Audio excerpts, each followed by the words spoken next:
요즘 사회적인 여러 관심사 중에 하나가 MBTI라고 하는 것이 있어요. 특별히 젊은 사람들은 자기소개를 할 때 MBTI로 자기소개를 하기도 하고 그렇습니다. 여러분들 한 번 정도는 들어보셨을 거예요. 제가 한번 또 설교했던 기억도 나고요. 이 MBTI라고 하는 것은 인간의 성격을 네 가지로 이렇게 나눈 것입니다. 그래서 이 각각에 대해서 하나씩을 선택하는 거예요. 표를 이제 보여주시면 됩니다.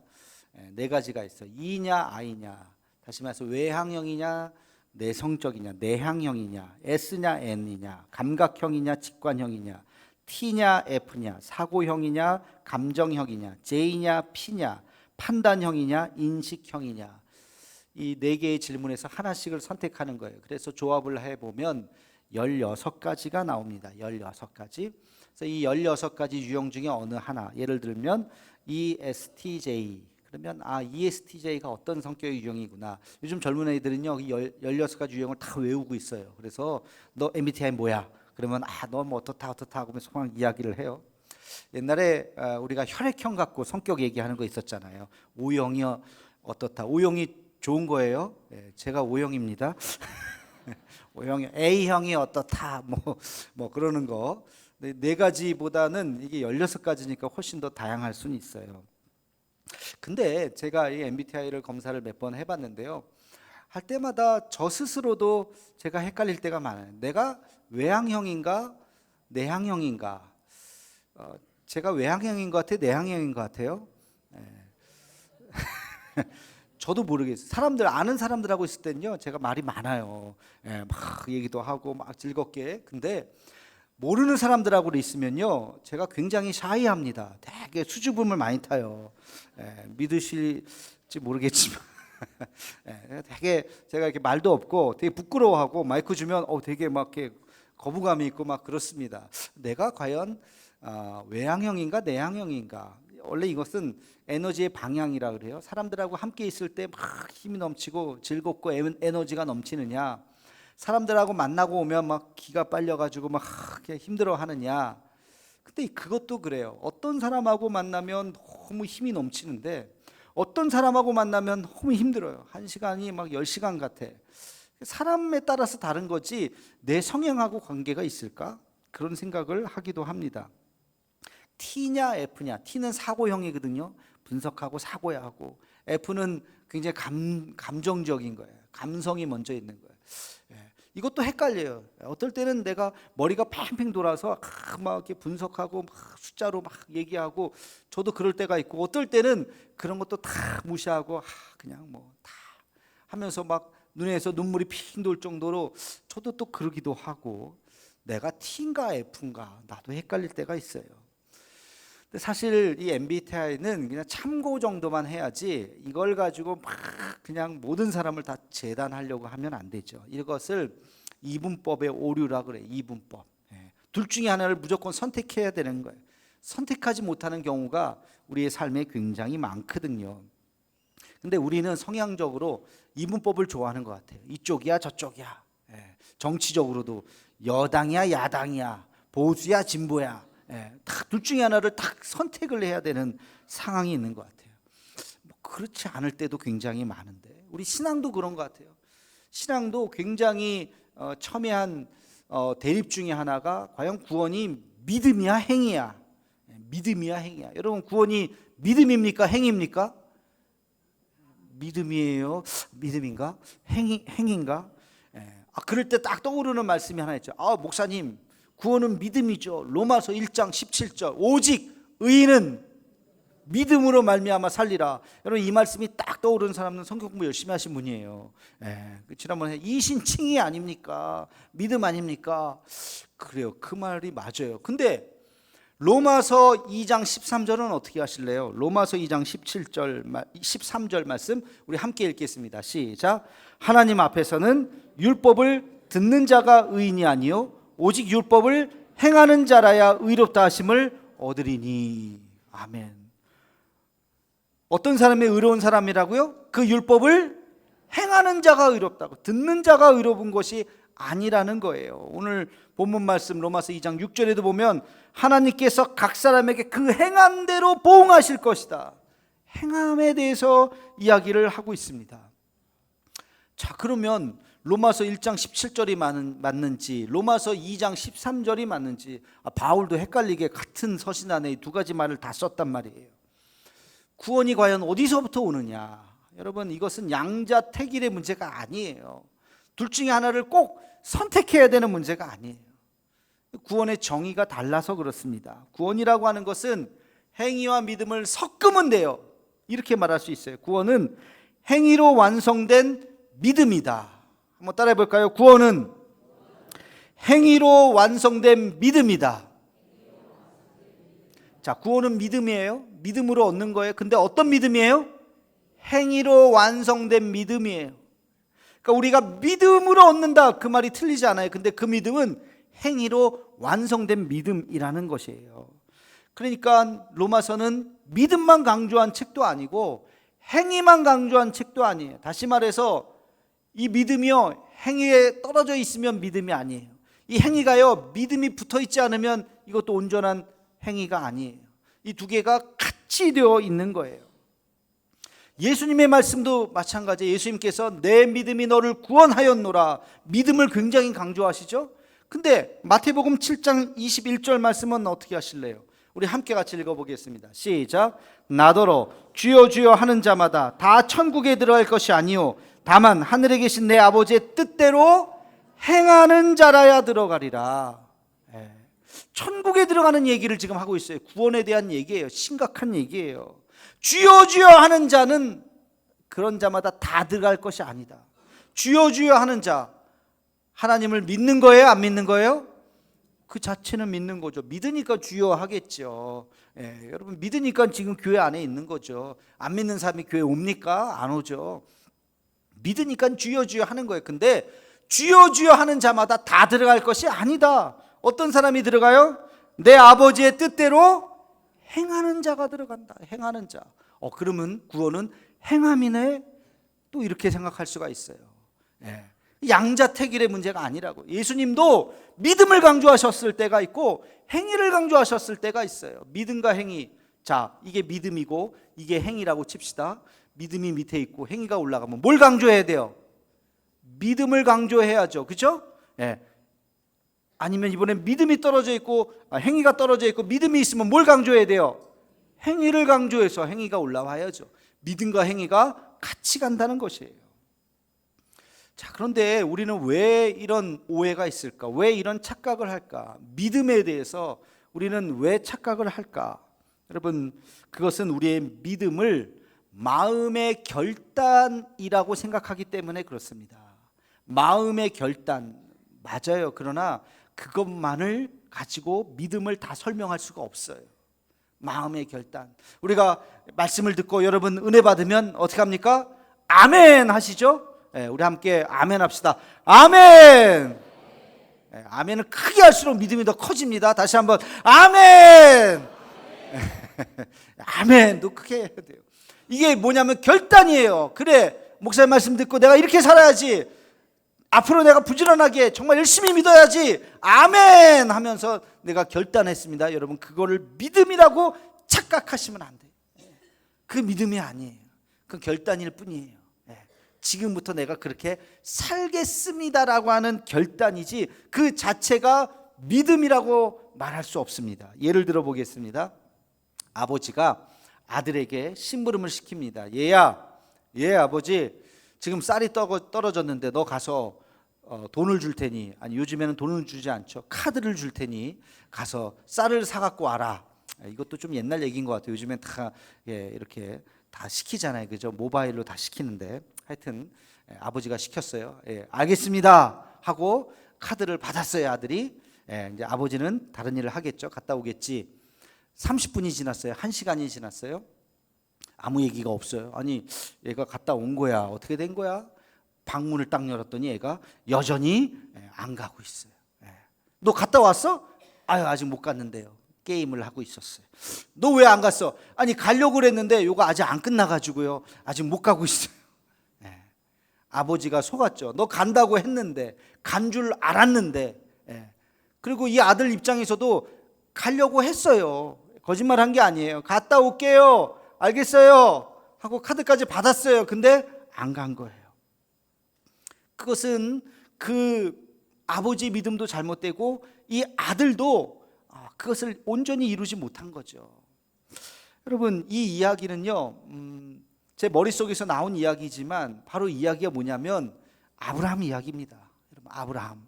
하나님께서 아브라함에게 말씀하셨어요. 창세기 12장 1절 말씀 잘 알죠. 너는 너의 본토 친척 아비지, 너의 고향과 친척과 아비 집을 떠나서 내가 너에게 지시할 땅으로 가라 그러셨죠. 그러면 너의 이름을 창대하게 할 것이고 너는 복의 근원이 될 것이고 너는 수많은 민족의 조상이 될 것이다. 하나님께서 아브라함에게 복을 주셨어요. 아브라함이 어떻게 했습니까? 그 말을 듣고 아멘, 알겠습니다. 하나님 가겠습니다 했어요. 근데 생각해 봅시다. 만약에 그 말을 듣고 짐을 쌉니다. 짐을 싸는데 이걸 가져가야 되나? 며칠 동안 하는 거지? 어디로 가는지도 모르는데 필요한가? 뺐어요. 어떤 건 또 넣었어요. 빼고 넣고 하다 보니까 내가 이걸 며칠 어디로 가야 되는지를 몰라. 그러다가 하루가 지났어요. 다시 또 짐을 쌉니다. 짐을 싸다가 열이 좀 나네. 몸이 좀 컨디션이 안 좋네. 몸이 좀 건강해진 다음에 다시 가야지. 또 한 이틀 지났어요. 그 다음에 또 짐을 싸려고 그러는데 내가 지금 그 기억도 흐릿해져. 하나님의 말씀도 가야 되는 거야 말아야 되는 거야. 간다고 대답은 했는데 그러다가 망설이다가 만약에 안 갔다고 칩시다. 그러면 아브라함은 믿음의 조상이 될 수 있어요 없어요? 없어요. 분명히 하나님 말씀하실 때 아브라함이 예 알겠습니다 가겠습니다 그랬어요. 근데 진짜 아브라함이 갔어요. 그죠? 아브라함이 갔어요.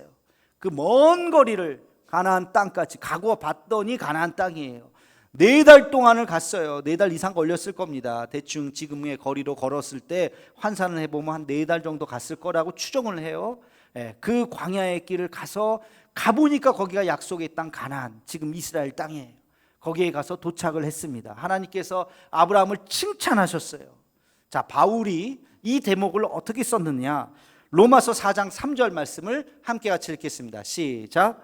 성경이 무엇을 말하느냐? 아브라함이 하나님을 믿음에 그것이 그에게 의로 여겨진 바 되었느니라. 아멘. 바울은 지금 뭐라고 썼어요? 아브라함이 하나님을 믿음에 그랬어요.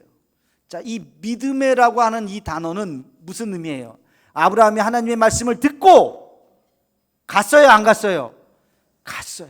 몇 날 며칠 걸려서 가서 도착을 한 얘기까지를 통틀어서 그것을 믿음에라고 그랬어요. 그러니까 믿음이라고 하는 것은 행위를 포함합니까? 안 합니까? 포함하는 거예요. 아까 말씀드렸듯이 만약에 예 알겠습니다 결단은 했어요. 가야죠. 제가 갈게요 했는데 만약에 안 갔다고 칩시다. 그러면 아브라함이 하나님을 믿은 거예요? 안 믿은 거예요?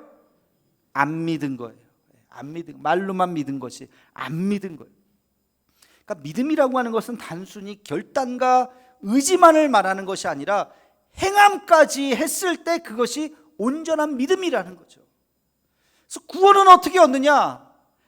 행함으로 완성된 믿음으로 얻는 거예요. 말만 주여 주여, 말만 아멘 아멘 해놓고서 교회를 떠나면 똑같아. 예수님 안 믿는 사람하고 똑같이 살아. 아무렇지도 않아. 그러면 그 사람 믿음이 있을까요? 없을까요? 없어요. 아무리 아멘을 크게 한들 없어요. 자, 한번 이 말씀을 적용을 해봅시다. 베드로전서 5장 7절 말씀에 이런 말씀이 있어요. 우리 함께 읽겠습니다. 시작. 너의 염려를 다 주께 맡기라. 이는 그가 너희를 돌보심이라. 아멘. 여러분 이 말씀을 믿으십니까? 소리가 적어요. 다시 한번. 이 말씀을 믿으십니까? 아멘. 어떤 말씀인데? 염려를 주께 맡기라는 거예요. 그러면 어떻게 하신다고요? 하나님이 우리를 돌보실 것이다. 다시 한번. 할렐루야. 아멘. 믿습니다, 주님. 자, 그러면 우리가 아멘 했어요. 그러면 믿음이 있는 것처럼 느껴지만 진짜 믿음이 있으려면 어떻게 해야 돼요? 여러분 그 말씀대로 살아야죠. 염려, 근심, 걱정을 다 주님께 맡겨야죠. 더 이상 나는 염려하지 않습니다. 염려하는 사람에게 나타나는 게 뭘까요? 불안과 두려움이에요. 여러분 마음속에 불안과 두려움이 있습니까? 아직 염려를 맡기지 못한 거예요. 염려를 하나님께 맡겼다면 불안하지 않아요. 두려워하지 않아요. 그럼 내 마음속에 무엇이 있을까요? 염려를 다 하나님께 맡기면 은혜와 감사, 기쁨이 충만한 거예요. 할렐루야 하면서 기쁨이 충만한 거예요. 다시 한번 묻겠습니다. 여러분 염려를 하나님께 맡기셨습니까? 네, 그러면 두려워하지 마세요. 불안해하지 마세요. 뭐가?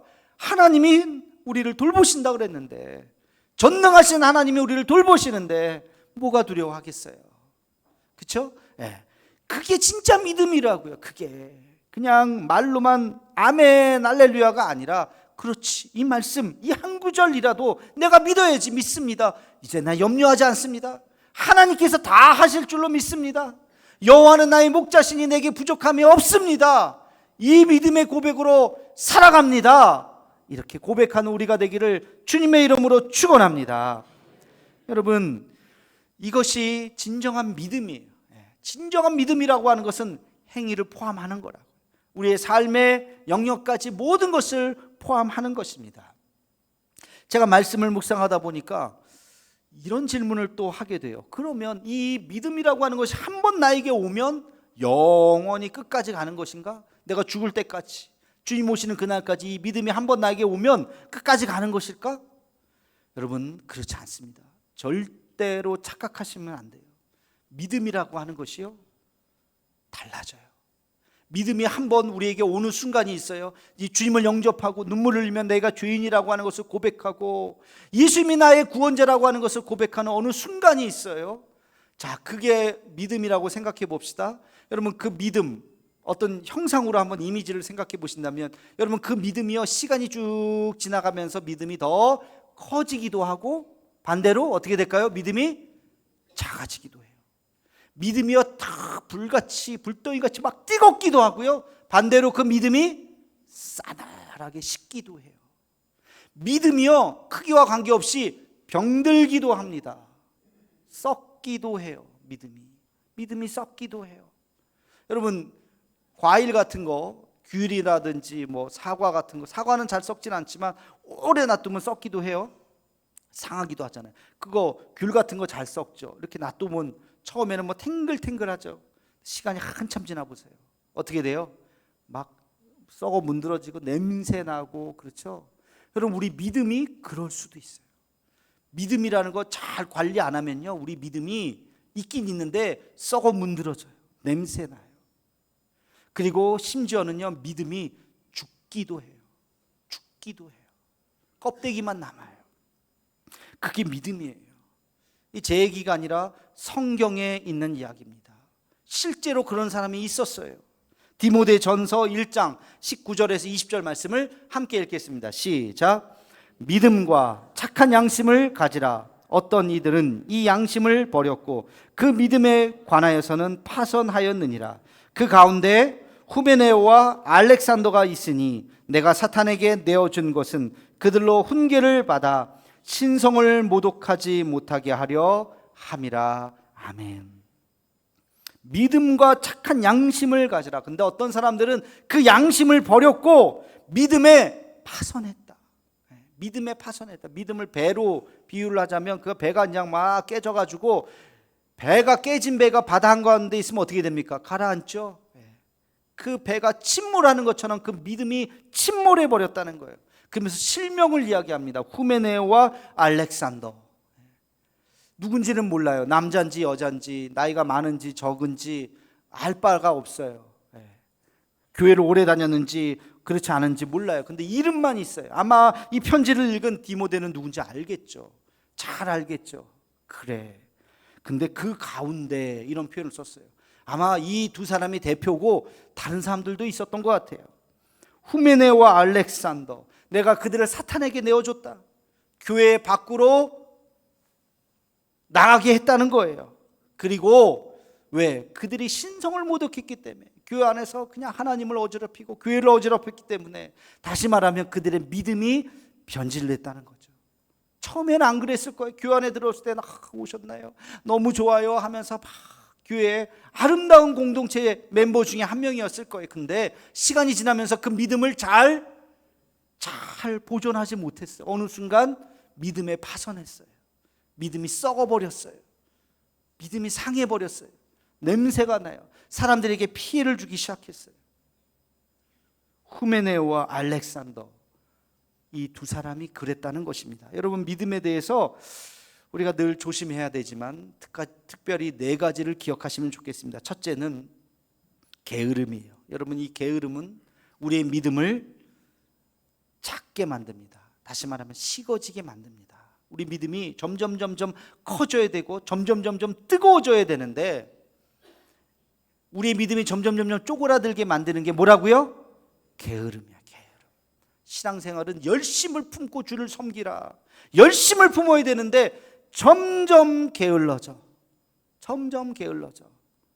기도 생활도 안 하고 예배도 잘 안 나오고 점점 게을러져요. 그러면 우리 육신도 그렇잖아요. 점점 게을러지고 몸이 망가지는 것처럼 우리의 신앙도 마찬가지. 신앙이 점점 쪼그라들어요. 요만해져요. 자기는 몰라요. 내 신앙이 옛날에 이만했는데 그런 줄 알아. 아니요, 신앙은 변한다고요. 지금 그 게으름 때문에 신앙이 요만해졌다고요. 다 식어져 버렸다고요. 또 교만함. 여러분, 이 교만함은 우리의 신앙을 병들게 합니다. 신앙이 아무리 크면 뭐합니까? 아무리 과일이 크면 뭐합니까? 한쪽이 썩었어요. 금방 다 썩습니다. 열심히 나오면 뭐합니까? 그 마음이 교만한데, 그래서 사람들을 정죄하는데, 저 사람은 어떻고 저 사람은 어떻고. 그러면 그 신앙의 크기와 관계없이 신앙이, 그 믿음이 병들기 시작하는 거예요. 또 염려와 의심. 혼자 고민하고 생각하고 염려와 의심은 우리의 믿음을 약하게 만드는 거예요. 약하게 만들어요. 염려와 의심을 떨쳐버려야 됩니다. 그리고 결정적으로 행함이 없는 믿음. 말로만 아멘 아멘 하는데 행함이 없어. 우리의 믿음을 죽이는 것이, 껍데기만 남았어요. 살았으나 죽은 거예요. 껍데기만 남았습니다. 반대로 생각해 봅시다. 반대로. 그러면 우리의 믿음이 점점 커지려면, 점점 뜨거워지려면 어떻게 해야 될까요? 게으름의 반대가 뭐예요? 열심을 품으면 되지. 열심을 품으면. 우리 신앙생활 열심을 품고 열심히 하나님 앞에 나오고 기도하고 말씀 묵고 그러면 우리의 믿음이 어떻게 된다고요? 점점 커진다고요. 점점 커져. 점점 뜨거워져요. 우리의 믿음이 병들지 않으려면, 크던 작던 건강해야 되잖아요. 우리의 믿음이 병들지 않으려면 어떻게 해야 될까요? 겸손해야 돼요. 교만해서는 안 돼요. 늘 머리를 숙이고 늘 겸손하면 우리의 신앙이 병들지 않습니다. 그리고 우리의 믿음이 강해지려면 염려와 의심을 떨쳐버려야 돼요. 의심을 버리고 염려, 근심, 걱정 버리고 우리 주님, 전능하신 하나님, 나와 함께 하시는 주님, 나를 사랑하시는 그 주님을 붙잡을 때 우리의 신앙이 건강할 줄로 믿습니다. 여러분, 이것을 꼭 붙잡아야 돼요. 그리고 우리의 믿음이 펄떡펄떡 살아있는 신앙이 되려면, 살아있는 믿음이 되려면 어떻게 할까요? 행함이 있는 믿음으로 가야 돼요. 여러분, 성경을 읽거나 말씀을 듣거나 기도하면서 여러분의 마음에 어떤 움직임이 있거나 그럴 때 그렇지 하고 바로 결단하고 그렇게 살아가는 것입니다. 행함이 있는 믿음이 있을 때 우리의 믿음이 살아있는 믿음이 될 줄로 믿습니다. 행함과 믿음의 관계를 착각하시면 안 돼요. 양자택일이 아니라고요. 양자택일이. 바리새인들 왜 책망하셨어요? 행함은 있으나 믿음이 없었어요. 그래서 예수님이 책망하신 그 행함은 아무리 율법을 잘 지켜도 구원을 받을 수 없는 행위예요. 루터 시대에, 종교개혁 시대에 루터가 본 게 그거예요. 행위만 있었어요. 믿음이 없어서. 그래서 믿음을 강조한 거예요. 그러다 보니까 또 너무 믿음으로 막 가니까 다시 이제는 행함을 강조해야 돼요. 행함과 믿음이 같이 가야 된다고요. 올바른 믿음으로 또 이 믿음 주님 오시는 그날까지 잘 들여보시기 바랍니다.